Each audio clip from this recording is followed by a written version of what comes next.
Hello everyone, welcome to my YouTube channel. जैसे कि मैंने लास्ट टाइम कहा था कि हम नेक्स्ट टाइम से रिवर्स फॉल्ट से स्टार्ट करे थे। मैंने फॉल्ट का टॉपिक स्टार्ट किया था जिसमें मैंने आपको इंट्रोडक्शन दिया और उसमें जो 3 मेन टाइप होते हैं उसमें मैंने फर्स्ट टाइप करवाया था नॉर्मल फॉल्ट। अगर वो नहीं देखा है तो पिछले वीडियो में जाकर देख सकते हो। और अभी तक आपने अगर मेरे चैनल को सब्सक्राइब नहीं किया है तो प्लीज़ सब्सक्राइब कर दीजिए। तो बिना टाइम वेस्ट किए हम स्टार्ट करते हैं reverse fault. Hanging wall up respect to the foot wall called reverse fold. जब हैंगिंग वॉल अप होता है respect to the foot wall and foot wall is goes down that it is called reverse fold, right. Hanging wall, foot wall, ये सब क्या होता है ये मैंने बताया है इंट्रोडक्शन में, ठीक है। Reverse fold along the deep direction और अलोंग द स्ट्राइक डायरेक्शन। जो रिवर्स फोल्ड होता है वो along the deep direction form होता है या फिर along the strike direction. Reverse fold with a low angle of deep less than 45 called thrust or thrust fold.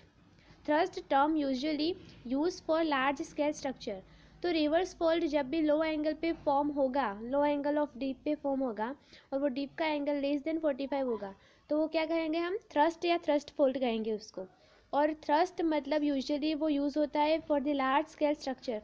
तो कोई लार्ज स्केल स्ट्रक्चर है और उसमें रिवर्स फोल्ड है तो उसको हम थ्रस्ट फोल्ड भी कह सकते हैं। Thrust fault show large horizontal displacement in the scale of 5 to 10 kilometre. So 5 to 10 kilometre की स्केल में हमें क्या देखने को मिलता है, लार्ज हॉरिजॉन्टल डिस्प्लेसमेंट देखने को मिलता है in the thrust fold. Due to thrusting inversion of stratigraphy in this area are seen. अभी थ्रस्टिंग की वजह से यहाँ पे इन्वर्शन होता है स्टेटिग्राफी का जो हमें दिखता है सरफेस के ऊपर, ठीक है। अभी they are two type of thrust fault, two type से थ्रस्ट फॉल्ट के, over thrust fault and under thrust fault. नाम पे से भी हमको पता चल सकता है। देखिए, if the foot wall study in position stay in the position and the hanging wall is transported then the fault is called over thrust. Foot wall है वो जैसा है वैसे की वैसे ही अपनी पोजिशन पे स्टेबल है, लेकिन जो हैंगिंग वॉल है वो अनस्टेबल है, ठीक है। वो स्टे एक जगह पे स्टे नहीं रहता है उसकी पोजिशन पे, ठीक है। तो उसकी वजह से क्या होता है, ट्रांसपोर्टेशन होता है हैंगिंग वॉल का और तब ओवर थ्रस्ट फोल्ड फॉर्म होता है।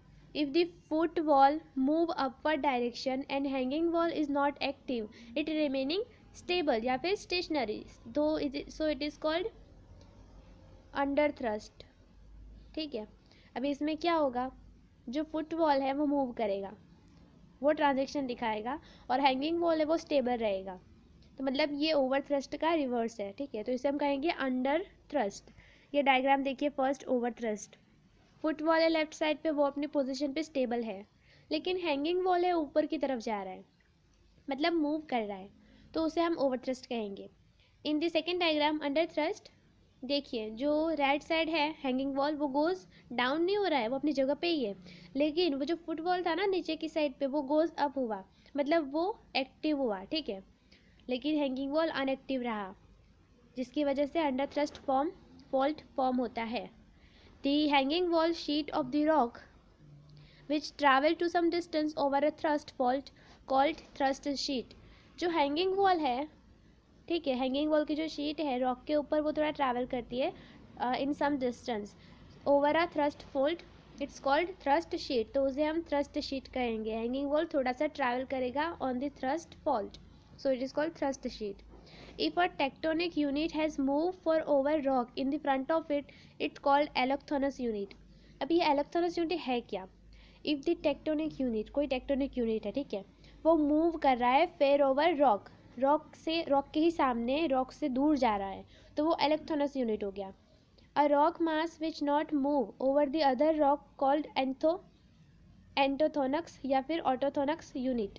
सो ऑटोथोनस क्या होगा, रॉक कभी भी मूव नहीं कर रहा है किसी और साइड पे, किसी और रॉक के पास में मूव नहीं कर रहा है, वो अपनी जगह पे स्टेबल है, तो वो ऑटोथोनस हो गया।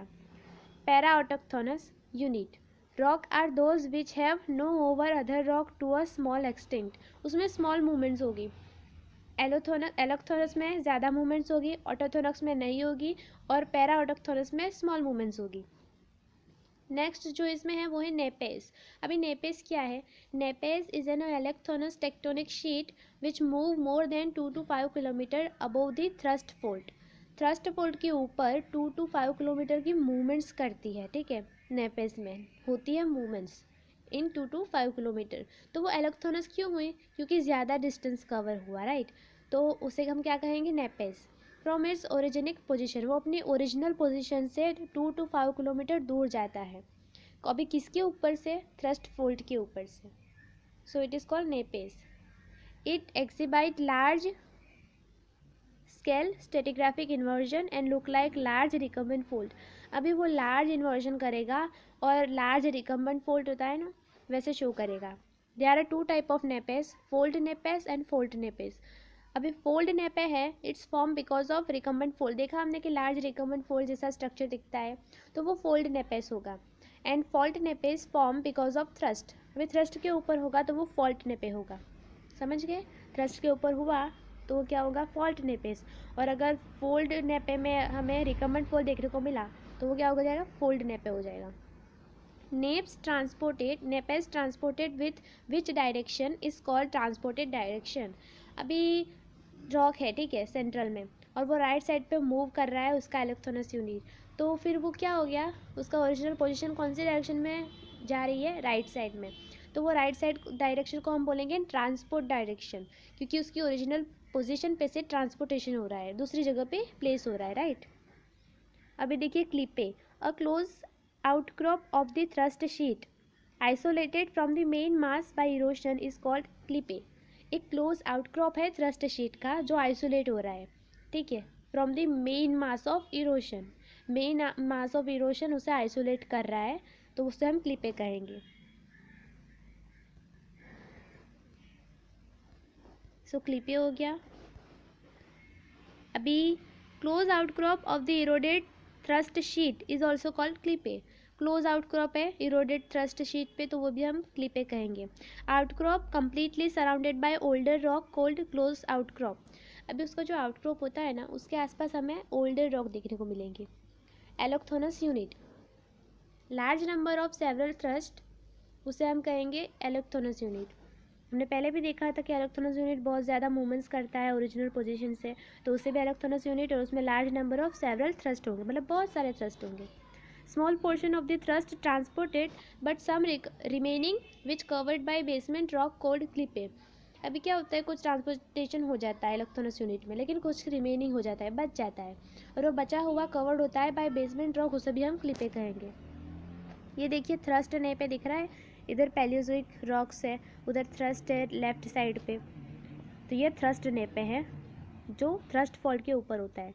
अब ये फोल्ड नेप है जो रिकम्बेंट फोल्ड में दिखता है, राइट, ये रिकम्बेंट फोल्ड जैसा दिख रहा है आपको। टेक्टोनिक विंडो, अभी टेक्टोनिक विंडो क्या होता है? Basement rock completely surrounded by thrust sheet, then basement rock is exposed and pipe out or coming out of the window called tectonic window। basement rock क्या होता है? commonly वो igneous and metamorphic rock ऐसे mixture हो जाता है, तो वो basement rock होता है। so basement rock completely surrounded by thrust sheet, basement rock के आसपास thrust sheet होती है, और basement rock फिर exposed होता है on the surface by piping out or coming out on the surface, and it's called window और tectonic window. तो टेक्टोनिक विंडो किसे कहते हैं? एक बेसमेंट रॉक होता है which surrounded by thrust sheet and it's exposed and pipe out of the window, it's called tectonic window. अभी FTB, fold and thrust belt area, flat development which horizontal and parallel to hanging wall. ये fold and thrust belt area क्या होता है? Flat development होती है, flat development which is horizontal and parallel to the hanging wall.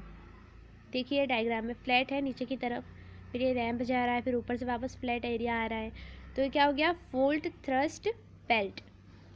Strike slip fold, third है strike slip fold, जो हम next video में देखेंगे। तो मैंने आपको नॉर्मल फोल्ड समझाया, रिवर्स फोल्ड समझाया, अभी थर्ड है जो स्ट्राइक स्लिप फोल्ड, वो हम नेक्स्ट में करेंगे, वरना वीडियो लंबा हो जाएगा। आई होप आपको सारे टर्म समझ में आए होंगे, कुछ समझ में नहीं आया तो कमेंट बॉक्स में बता सकते हो। एंड ऐसे ही सपोर्ट करते रहिए मुझे। थैंक यू सो मच जो भी सब्सक्राइब कर रहा है चैनल को, और भी कुछ टॉपिक्स आपको चाहिए तो आप मुझे कमेंट में बता सकते हो। वीडियो को लाइक करना, शेयर करना, और यूट्यूब चैनल को सब्सक्राइब करना मत भूलना। Thank you so much.